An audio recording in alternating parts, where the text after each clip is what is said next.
The pandemonium surrounding the Lakers franchise over the past couple weeks has made fans like me and you trust our feelings over our eyes, and rightfully so. As humans, we feel bad for Dalton Knecht. Having to return to a team that you know you're not needed on as a rookie is tough. But we forget about why Rob Pelinka was so comfortable trading Dalton in the first place. We forget to acknowledge the objective reality of this Dalton Knecht situation.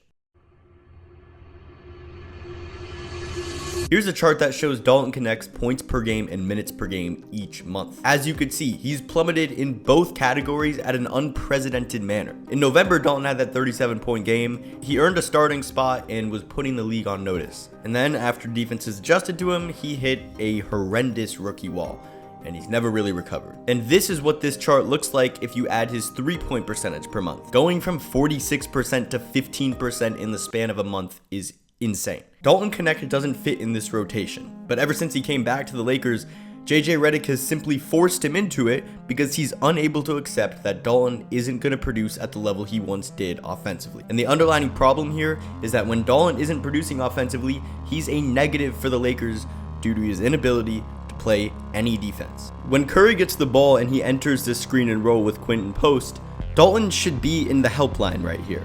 But instead, he stays at that elbow and lets Quinton Post access the third line of defense, which is LeBron James. And then that leads to Gary Payton getting an easy drive on an unset LeBron. If Dalton just stepped up here and stopped Quinton Post's forward momentum, he'd have to kick that out to Moses Moody and Dalton would easily be able to recover. And what fans and analysts around the NBA fail to realize is that the Lakers aren't in dire need of perimeter shooting like they once were.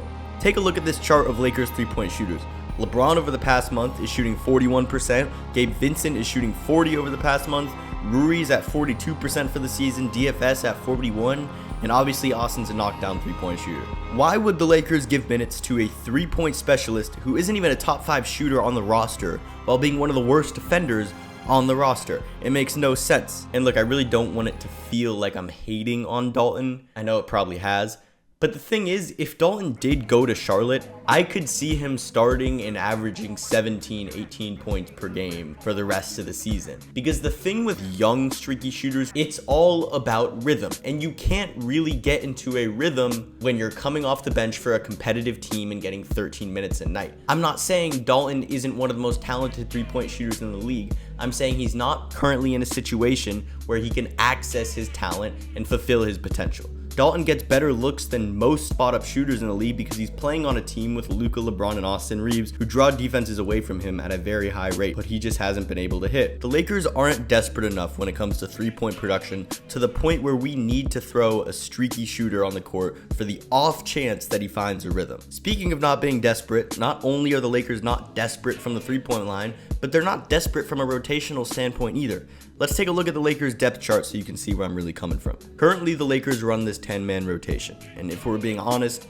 there's almost objectively no reason why this should stay a 10-man rotation any longer. If we look at the Lakers bench, it has 2 3-and-D players and 2 lockdown defenders. There's no reason why an incapable 6'6" defender with an inconsistent three-point shot should be part of that group. This play is a 4-on-5 for way too long. I don't know what happened on the play before, but whatever it was, it shouldn't require Dalton to get back that late. And when he does get back, he guards the player with the ball who's already picked up by Shake Milton. So what does that leave? His man wide open for an easy bucket. Taking a year to get back on defense and then picking up the wrong man are literally the 2 things you can do to set your defense up for failure. If we took Dalton out and rolled out a bench of Dorian, Jared Vanderbilt, Jordan Goodwin, and Gabe, we would have everything we need to execute our small ball identity. The playoffs are coming up, and as we know, most rotations around the league are shortened when that time comes. So for me, this lineup change is almost inevitable. And don't get me wrong, if we ever need a spark offensively,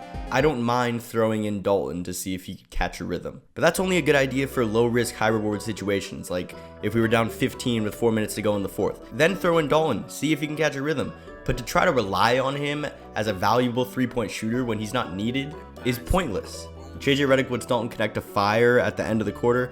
Not a great idea because look at this lazy double team from Dalton Knecht. He should be pressuring, he should be up, but he may as well not even be there. By allowing the pass and not providing any pressure, he's just allowing the Heat to get the 4-on-3 on the backside, and he's very lucky that Haywood Highsmith missed that easy-ass layup. Dalton Knecht, Shake Milton, and Cam Reddish are 3 players that would be in many other NBA teams' rotations. So the fact that they're at the end of our bench instead of some dumb roster fillers is a very good sign for this team. In my eyes, the only player in that new 9-man rotation that you can make any argument should be replaced with Dalton Knecht is Jordan Goodwin. And the argument wouldn't be a good one. Jordan Goodwin has been an amazing defender for us. His defensive rating is 6 points higher than Dalton Knecht this season, and he's even shooting better from 3 than Dalton.